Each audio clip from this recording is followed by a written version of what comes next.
Hello there. Today our subject is ordinal numbers. Let's start.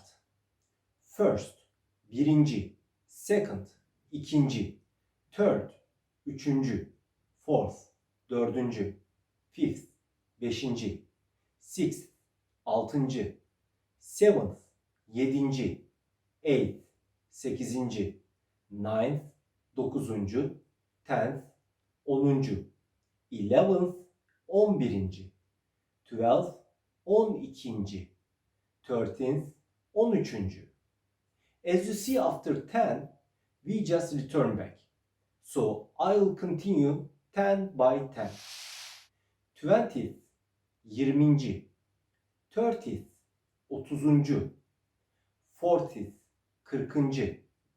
50th, 50. 60th, 60. 70th, 70. 80th, 80. 90th, 90. 100th, 100. 200th, 200. After this point, the mind is the same. So let's come to the bigger numbers.